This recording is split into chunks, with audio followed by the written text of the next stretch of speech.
तो गाइस कैसे हैं आप सब लोग। बीस्ट एम्परर के एपिसोड 171 के साथ हाजिर हो। तो लास्ट एपिसोड के एंड पे हमने देखा था कि लाइन जो होता है वो बीच में आता है और आकर उस एल्फ का सर काट देता है और साथ ही अर्थी से कहता है कि जल्दी से यहाँ पर से डॉक्टर के पास जाओ, जहाँ पर बाकी सब कुछ मैं संभाल लूंगा। और इसी के साथ ही लाइन जो होता है वहां पर एल्फ को एक जबरदस्त किक मारता है उसके कटे हुए सर को, जबकि नॉत्सू जो होती है उसकी तरफ भागती हुई आगे बढ़ी होती है, लेकिन उसकी किक के अंदर इतना प्रेशर होता है कि उसका कटा हुआ सर जो होता है वो नॉत्सू के एप्रन के अंदर से गुजरता है, यानी उसके रोप के अंदर से गुजरता है और उसका रोप भी वहां पर फट जाता है, उसके अंदर एक होल बन जाता है। दूसरी तरफ से लियू फेंग जो होता है वो अपनी वेल की स्पेशल ब्लैक होल की पावर को यूज करते हुए उसके ऊपर अटैक करने की कोशिश करता है, लेकिन वहीं पर से लाइन जो होता है उसे भी पंच मारता है, उसे पंच मारकर वहीं पर ब्लॉक कर देता है। और इस बात से हमारा लियू फेंग भी काफी ज्यादा हैरान होता है क्योंकि उसकी पावर्स वाकई में कमाल की होती हैं। और लाइन इसी के साथ ही जंप करते हुए सीधा आकर उसके कून फिश के ऊपर भी अटैक करता है। जैसे वो वेल के ऊपर अटैक करता है तो वेल भी बुरी तरह से जख्मी हो जाती है। नेक्स्ट सीन जो होता है हमें मो फैमिली का दिखाया जाता है, जहां पर मो फैमिली की एक लड़की जो होती है वो एक मॉन्स्टर के साथ फाइट कर रही होती है। तो वो अपने बीस्ट के साथ, उसके पास एक फॉक्स बीस्ट होता है, फॉक्स बीस्ट के साथ उस मॉन्स्टर के ऊपर अटैक करती है। तो वो मॉन्स्टर यानी वेसल जो होता है वो पीछे की तरफ गिर जाता है और उसे कहता है कि लड़की तुम्हें यहाँ पर थोड़ा सा तमीज के साथ पेश आना चाहिए, तुम एल्डर्स के साथ इस तरह से बिहेव कैसे कर सकती हो, तुम एक लड़की हो तो तुम यहाँ पर थोड़ा सा पोलाइट भी रह सकती थी। और इसी के साथ ही उसे कहता है कि अब मेरी बारी, और साथ ही वो अपने मुंह के अंदर से थूकना शुरू कर देता है। जब वो थूकता है तो उसके मुंह के अंदर से बहुत ही चिपचिपा सा मटेरियल निकल आता है, जिसे देखने के बाद वो लड़की जो होती है वो कहती है तुम कितने ज्यादा गंदे हो। वो अपने साथी ने अपने बीच से कहती है कि जाओ जून जल्दी से इसको मार डालो, मैं इसे देखना नहीं चाहती। लेकिन जैसे ही उसका फोक्स उसकी तरफ आगे बढ़ रहा था, इससे पहले वो वेसल जो होता है अपने थूक को सामने की तरफ थ्रो करता है और उसका थूक जो होता है सीधा जाकर उस लड़की की कमर में लगता है। जब उसकी कमर में वो थूक लगता है तो उसी के साथ ही वो अपने थूक को वापस अपनी तरफ खींचता है और उसे वापस खींचने के बाद वो जो लड़की जो होती है वो सीधी उसके हाथों में आ जाती है और उसके थूक के अंदर कुछ चिपचिपा सा मटेरियल होता है, जिसके साथ वो उसकी बॉडी को वहां पर पकड़ लेता है और साथ ही अपने हाथों के साथ उसके पेट को दबाना शुरू कर देता है और कहता है कि अब तुम जहां पर से नहीं निकल पाओगी, जब मैं जहां पर अपने इस ग्लू को यूज करता हूं तो कोई भी इससे आजाद नहीं हो पाता। और यहीं पर से नेक्स्ट सीन जो होता है होंग फैमिली का दिखाया जाता है कि होंग फैमिली के पैट्रियार्क जो थे वो जब सबसे पहले वही भागे थे, वो पॉइंट्स लेने के लिए पहले हस्बैंड एंड वाइफ का पीछा कर रहे थे, लेकिन वो लड़का जो था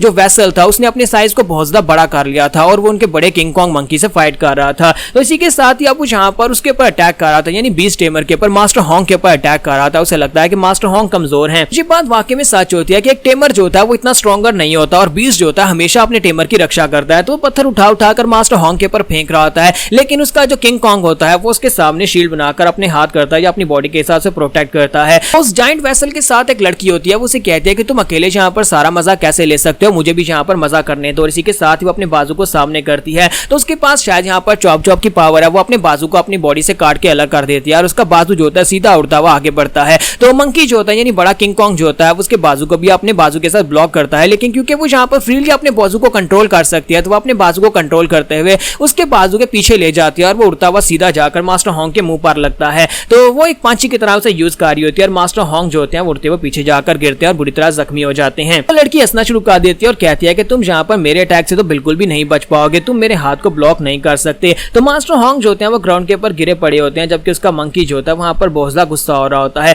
और इसी के साथ ही मास्टर होंग साथ ही साथ अपनी पास की मेमोरीज को याद कर रहे होते हैं कि कैसे वो यहाँ तक इस लेवल तक पहुंचे। मास्टर होंग जब 50 साल की उम्र में पहुंचे थे तब उन्होंने यहाँ पर एक कंपटीशन को जीता था जो कि लियू फेंग के साथ ही था। तो उस कंपटीशन के दौरान जब उसकी फिश बेजर्क हो गई थी, लेकिन उन्होंने इस कंपटीशन को बड़ी आसानी से जीत लिया था और उनका सेक्टर क्लास ए का सेक्टर बन गया था। और उसके बाद क्योंकि वो क्लास ए का सेक्टर बन गया तो मास्टर होंग ने वहां पर सभी लोगों से रिक्वेस्ट की कि सभी लोग हमारे सेक्टर को ज्वाइन करने के लिए आए और सभी लोगों ने फैसला किया कि ये बेवकूफ इंसान है, हम लोग यहाँ पर इसके सेक्टर को ज्वाइन कर लेते हैं, हमें इससे काफी फायदा होगा। तो बहुत सारे ऐसे बेकार से लोगों ने आकर उसके सेक्टर को ज्वाइन कर लिया, हालांकि उनके पास ज्यादा रियल एबिलिटीज नहीं थी और ना ही यहाँ पर इतने पावरफुल थे। इसी वजह से मास्टर होंग को बहुत ही जल्दी यहाँ पर एक क्राइसिस का सामना करना पड़ा। उनके पास रिपोर्ट आती है कि उनके 70% मिशन जो है वो फेल हो गए हैं। तो उसका साथी उसे कहता है कि मास्टर होंग मुझे लगता है कि यहाँ पर जो गलतियां हमसे हुई है कि हमने यहाँ पर कुछ ऐसे लोगों को अपने सेक्टर में रिक्रूट कर लिया है जो कि इस लायक नहीं है कि उन्हें सेक्टर में रखा जाए, इसी वजह से उन्हें निकाल देते हैं। तो हमारे जो दूसरे कुछ ऐसे कैंडिडेट्स को रखते हैं जो क्वालिफाइड होंगे। लेकिन मास्टर होंग दिल का एक अच्छा इंसान था, वो कहता है कि नहीं, मैं यहाँ पर उन सभी को नहीं निकालूंगा, सेक्टर में जितने लोग हैं हम सभी लोग एक दूसरे की तरह ब्रदर्स हैं और यहाँ पर जितने मिशन बचे हैं वो सारी की लिस्ट मुझे दो, मैं जाकर उन मिशन को खुद पूरा करूंगा ताकि हमें पॉइंट्स मिल सके और हम लोग यहाँ पर इस लीग का हिस्सा बने रहे। तो मास्टर होंग को यहाँ पर बार बार बहुत सारे लोगों की बातें सुनना पड़ी, जैसे कि मोफी ने भी कभी उससे कहा था कि 3 साल पहले तक तुम यहाँ पर काफी ज्यादा बेहतर थे, लेकिन उसके बाद अब तुमने यहाँ पर बिल्कुल भी इवॉल्व नहीं किया। यहाँ तक कि अलायंस के लोग भी यहाँ पर उसे यही कहते थे कि अगर तुम यहाँ पर अगली बार पॉइंट्स को इकट्ठा नहीं कर पाए, तुम्हारी कंट्रीब्यूशन बाकी फैमिलीज के मुकाबले में बहुत ज्यादा कम है,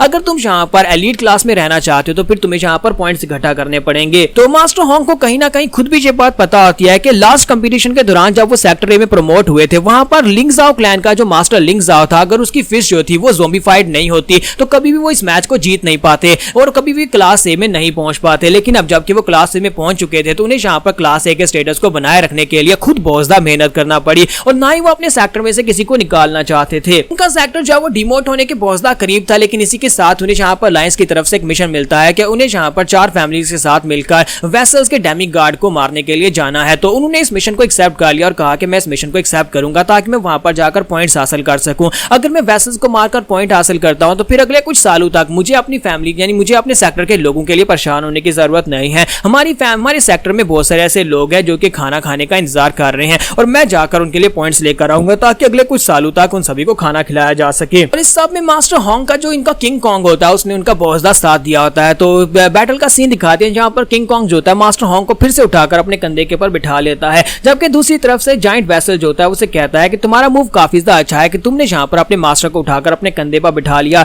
लेकिन तुम कब तक यहाँ पर इसे बिठाकर रख पाओगे। इसी के साथ वो फिर से जाकर उसे बहुत सारे पंचेस मारना शुरू कर देता है। वो उसके ऊपर बहुत सारे पंचेस मार आता है। इन्हीं पंचेस के दौरान मास्टर होंग जो होते हैं वो वहां पर उसके साथ उसकी बॉडी के साथ लिपटे हुए होते हैं और गिरने वाले होते हैं। और इसी के साथ फिर से वो एक पास का सीन देखते हैं जहां पर वो किंग कॉन्ग के साथ मिलकर काफी सारी फाइट्स जीतते हैं और वो काफी ज्यादा खुश होते हैं कि उन्होंने यहाँ पर किंग कॉन्ग के साथ मिलकर फाइट को जीता। और साथ ही वो प्रेजेंट सीन में अपनी एक स्पेशल पावर को यूज करने की कोशिश करते हैं। वो एक बहुत ही स्पेशल अटैक होता है जिसमें किंग कॉन्ग अपनी सारी पावर को अपने बाजू में गैदर करता है और एक ही पंच के साथ अपने दुश्मन का काम तमाम करने वाला है। और जैसे वो अपने उस अटैक को रिलीज कर रहे होते हैं इसी के साथ ही मास्टर होंग जो होते हैं वो किंग कॉन्ग के ऊपर से नीचे गिर जाते हैं। ऊपर से गिरते वक्त मास्टर होंग जो होते हैं वहां पर अपने किंग कॉन्ग से कह रहे होते हैं कि अब जबकि हम लोगों ने यहाँ पर एक सेक्टर बना लिया है और तुम मेरे साथी हो, तुम मेरे बीस्ट हो, मैं तुम्हें यहाँ पर इवॉल्व करूंगा और हम दोनों मिलकर यहाँ पर अपने सेक्टर को महान बनाएंगे। हम लोग अपने सेक्टर को क्लास ए का सेक्टर बनाएंगे और हम लोग एलीट क्लास में पहुंच कर रहेंगे और तुम यहाँ पर मेरा साथ दोगे। और जैसे वहां पर वो ये सब कुछ सोच रहे होते हैं उनका किंग कॉन्ग जो होता है वो खुद ही उस पावर को रिलीज कर लेता है, यानी कि मास्टर को ऑर्डर देने पड़ते हैं किसी